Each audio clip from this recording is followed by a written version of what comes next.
Kush roll, glass full, I prefer the better things. Niggas with no money act like money isn't everything. I'm having a good guys, time. the Airsoft Informer here with a re-review of the KS E90. Some people didn't like the way that I set it out with all the extra stuff in the box, so I figured I'd re-review it since you guys didn't like it, so I'll try again. We'll start from the back and go to the front. In the back, you have a rubberized butt plate, which you remove by pushing this button right here. You push it in, push it back.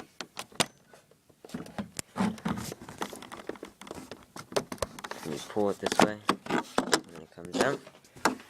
In there, that's the stock battery that comes with the gun, and this is a different gearbox because I ran out the old one after like 30,000 rounds, but that's a lot of ammo.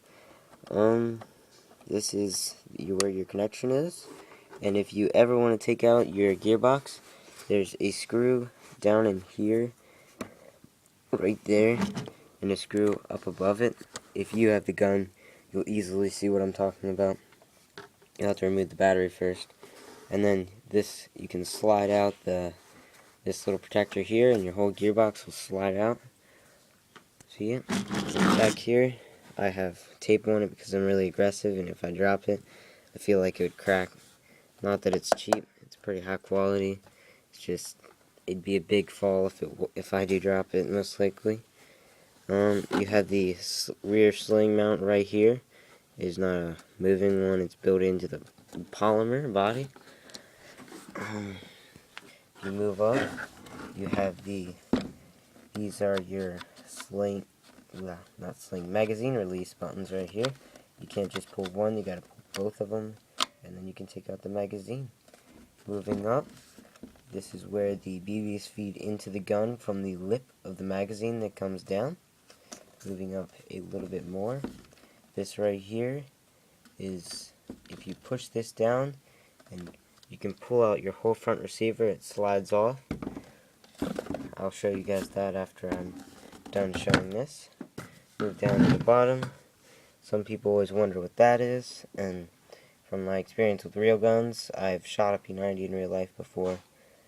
That is where the bullets eject from. So in real life, you don't want to put your hand there, or else you're gonna get some brass in your hand. It's not gonna feel too great. If you look under the first hump, I guess you could call it, there is a little hatch right here. If you slide, it's usually slide up. It's not that bad. I mean, some people say they feel like it's gonna break off, but I honestly don't feel like it will. Slide it back. Right there is your hop up. So you may need that, you may not. Depends on your gun. My gun didn't really need it. It was very accurate the whole time, every single time. It's a very nice gun. I'm surprised that it had very smooth seam lines. I don't know if you can even see that. That's where they, basically melt the gun together, I believe. Because they're cut in two separate pieces, and then they can arrange the gearbox, and then they just put the other piece over top. That's kind of loud. This gun's a boss, so it can take it. Moving up a little bit more, you have your polymer trigger and your fire selecting switch right here. I don't know if you can see that, but there's an A, the side closest to you, and there's a 1 right here, and an S over here, A for auto, 1 for semi, and S for safe. If you move up on the gun, you have, that is where your next sling mount will be, because there's not much real estate on this gun to put a full sling mount, so kind of just have to go with what they give you. The whole top receiver is full metal. On the top, you have a very nice on the top you have a very long rail to put optics on. It's about the length of a third of the gun. You have 2 little stub rails on each side, which you can remove with an Allen wrench key, or key, whichever you prefer to call it. You have the full metal charging handle right here. On the other side, mine fell off, so You may want to tighten that when you get it. What fell off was they have these little things right here that you grab to pull it back. Moving up even more, you have the counterclockwise threads, which you can put a tracer, a velocity reducer, or a mock suppressor, whatever you choose. Flash hiders. So yeah, this is the stock battery that comes with the gun. It's pretty nice, 9.6. It's 1100 milliamp, I believe. So it's a nice little battery that they give you. I mean, you may want another one. It's not going to last forever, but it works good enough. Yeah. It'll come in a plain cardboard box.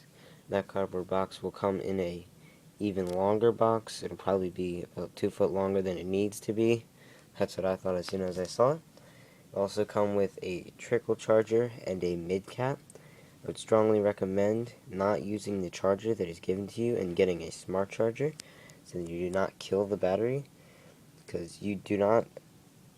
The way that you find out how long to charge it if you have to use the trickle charger, you need to divide the output. We'll divide the milliamp hours on the battery, 1100, by the output on the trickle charger they give you. And once you do that, you take that number and it'll be how many hours you need to plug in your battery. If you plug it in longer than that, that's when it starts hurting the battery and eventually it'll kill it. So yeah, you may want to watch when you're doing that, or else you're going to kill it. And another battery is like 30 bucks. I don't know. A lot of you guys out there don't like just spend another 30 bucks plus shipping. Oh, 10 bucks to ship a battery. Well, this has been well, now we have to go outside for a shooting test, the chrono, and see how fast this thing is shooting. And then it'll be the end. See ya.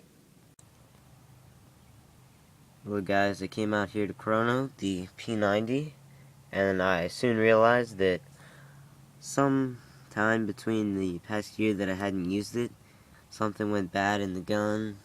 It's not your fault, it's not my fault.